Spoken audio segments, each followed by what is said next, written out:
Hello radiance, कैसे हैं आप सब लोग। उम्मीद है आप सब लोग अच्छे से होंगे। तो आज की इस वीडियो में हम पढ़ने वाले एक्सरसाइज 9.1 का क्वेश्चन नंबर 8। क्वेश्चन नंबर 8 क्या कह रहा है, पहले हम सवाल को खूब खूब सावधानी से पढ़ेंगे, फिर इसको हम लगाने की कोशिश करेंगे। ठीक है, तो सवाल क्या कह रहा है, यहाँ पर कह रहा है कि a statue 1.6 metre tall stand on the top of a pedestal from a point on the ground. The angle of elevation of the top of statue is 60 degree, and from the same point the angle of elevation of top of pedestal is 45 degree. Find the height of pedestal। ठीक है, तो अब देखिए पेडास्टल क्या होता है। यहाँ पर आपने शहरों में देखा होगा, शहरों के 3 मुहानी पर या 4 मुहानी पर आपने देखा होगा कि एक चौतरा बना रहता है। ठीक है, एक चौतरा बना रहता है और उसके ऊपर एक मूर्ति लगा हुआ होता है। ठीक है, इसी को कहते हैं पेडास्टल।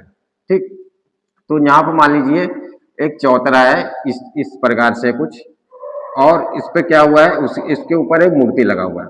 ठीक है, और इसकी हाइट कितनी है, 1.6 मीटर टॉल है। ठीक है, 1.6 मीटर टॉल है। अब यहाँ पर सवाल ये कह रहा है कि ग्राउंड के किसी पॉइंट से जब मूर्ति यानी स्टैचू के टॉप को देखा जाता है तो 60 डिग्री का एंगल बनता है, और उसी पॉइंट से जब पेडास्टल के टॉप को देखा जाता है तो 45 डिग्री का एंगल बनता है। ठीक है, तो अब इस केस में हमें फाइंड क्या करना है, इस केस में हमें फाइंड करना है हाइट ऑफ पेडास्टल। ठीक है, यानी ये हमें फाइंड करना, हाइट ऑफ पेडास्टल क्या होगा, ये हमें फाइंड करना है। तो चलिए हम नाम लिख लेते हैं ABCD। ठीक है, तो इस एक्सरसाइज में क्या है, आपका फिगर बनाना इंपॉर्टेंट है। अगर आप फिगर बना लेते हैं तो मान लीजिए तो सवाल आपका हो जाएगा। ठीक है, फिगर बनाने पर हम ज्यादा ध्यान देंगे। तो चलिए इसमें देखिए 2 ट्रायंगल बन रहा है। एक ट्रायंगल आपका ये बन रहा है, ये वाला ट्रायंगल BAC, और एक ट्रायंगल ये बन रहा है आपका BAD। ठीक है, इसमें 2 ट्रायंगल बना है। तो बारी बारी से हम अपने एक एक ट्रायंगल को लेंगे और इसको सॉल्व करेंगे। चलिए, तो सबसे पहले हम कौन सा ट्रायंगल लेते हैं, सबसे पहले हम ट्रायंगल लेते हैं इन अ ट्रायंगल। कौन सा ट्रायंगल, BAC में। ठीक है, ये वाला ट्रायंगल लेते हैं BAC। तो BAC में कितने डिग्री का एंगल बन रहा है, 45 डिग्री का। tan 45 इज इक्वल टू क्या हो जाएगा, perpendicular upon base BC upon में क्या हो जाएगा आपका AB हो जाएगा। ठीक, 45 की वैल्यू tan 1 होता है, तो यहाँ BC अपॉन AB लिख लेंगे। सो यहाँ से AB इज इक्वल टू क्या हो जाएगा आपका, AB इज इक्वल टू हो जाएगा BC। ठीक है, इसको इक्वेशन 1 मान लें। अब देखिए, अब हम अपने बड़े वाले ट्रायंगल की ओर चलेंगे, यानी कौन सा ट्रायंगल, BAD। ठीक है, BAD में चलेंगे। अब देखिए BAD में क्या है, अब लिख लेते हैं हम इन अ ट्रायंगल BAD। कितने डिग्री का एंगल बनना है, 60 डिग्री का एंगल बनना है। tan 60 इज इक्वल टू क्या होता है आपका, perpendicular upon base BD upon में हो जाएगा AB हो जाएगा। ठीक है, अब देखिए tan 60 की वैल्यू कितनी होती है, √3 इज इक्वल टू क्या हो जाएगा, BD अपॉन में AB हो जाएगा। ठीक, तो अब यहां से हम देखिए क्या लिख सकते हैं, जो AB √3, यानी इसको अभी वैसे ही रहने देंगे, इसको इक्वेशन 2 मान लेते हैं हम। ठीक है, इसको इक्वेशन हम 2 मान लेते हैं, इक्वेशन 2 मान लेते हैं, तब हम इसको आगे करते हैं। चलिए, अब यहां पर हम इसको डिवाइड कर लेते हैं।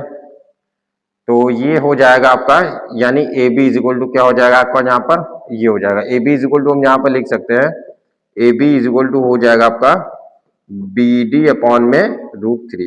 ठीक है, √3, इसको हम इक्वेशन 2 मान लेते हैं, इसको नहीं मानते हैं, इसको मान लेते हैं इक्वेशन 2। ये आपका इक्वेशन 2 है। ठीक, अब चलिए अब हम आगे चलते हैं। अब देखिए यहाँ पर क्या कह रहा है, अब यहाँ पर देखिए AB है। ठीक है, लेफ्ट हैंड साइड बराबर है फ्रॉम इक्वेशन 1। इक्वेशन 1 से अगर हम इक्वेशन 2 में AB की जगह पर BC पुट कर देंगे तो हमारा काम बन जाएगा, यानी BC इज इक्वल टू कितना हो जाएगा आपका, BD अपॉन में √3। ठीक है, तो यहां से देखिए ये क्या हो जाएगा, BC √3 इज इक्वल टू, अब यहाँ पर देखिए हम BD की जगह पर क्या क्या लिख सकते हैं। यहाँ पर देखिए जो BD है वो सम है किसका, BC का प्लस CD का। तो यहाँ पर BD इज इक्वल टू जो होगा वो क्या होगा, BC होगा प्लस CD हो जाएगा। ठीक, चलिए अब हम क्या कर रहे हैं, यहाँ पर इसको लिख देते हैं। BD की जगह पर क्या हुआ है आपका, ये है BC प्लस CD है। ठीक है, तो BC को उधर लिख चले जाएंगे, BC √3 हो जाएगा माइनस BC हो जाएगा is equal to C D की जगह हम क्या लिख देंगे 1.6 अभी हम लिखेंगे। तो बी सी पहले यहाँ से हम कॉमन ले लेते हैं, बचेगा क्या अंदर √3 - 1 इज इक्वल टू 1.6।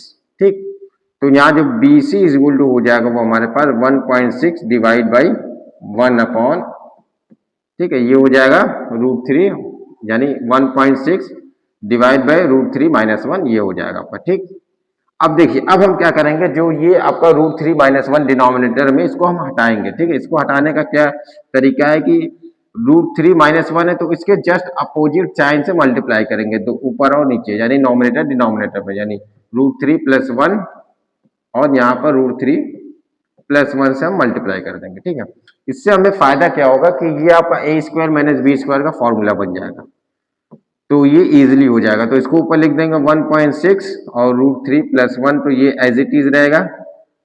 अब ये देखिए कौन सा ये फॉर्मूला बन गया, a² - b² का फॉर्मूला क्या होता है a + b और क्या होता है a - b। ठीक है, ये a - b होता है। तो अब देखिए हमें फायदा क्या होगा, यहाँ पर आपका √3 का स्क्वायर और -1 का स्क्वायर, तो BC इज इक्वल टू जो होगा हमारे पास वो क्या हो जाएगा 1.6, ये तो एज इट इज रहेगा √3 + 1।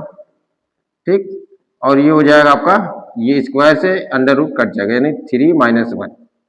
तो यहाँ पर देखिए क्या होगा 1.6 √3 - 1 और ये हो जाएगा आपका 2। ठीक है, 3 में से 1 गया 2 हो जाएगा, तो ये हो जाएगा आपका 0.8 प्लस है ये आपका। ठीक है, ये आपका प्लस है। तो BC इज इक्वल टू जो आपका आंसर आया वो क्या हो जाएगा आपका 0.8 और √3 + 1। ठीक है, ये आपका आंसर आ गया। तो इसी तरह के और वीडियो के लिए आप चैनल को लाइक शेयर सब्सक्राइब कर सकते हैं। Thank you. तो मिलते हैं अगले वीडियो में।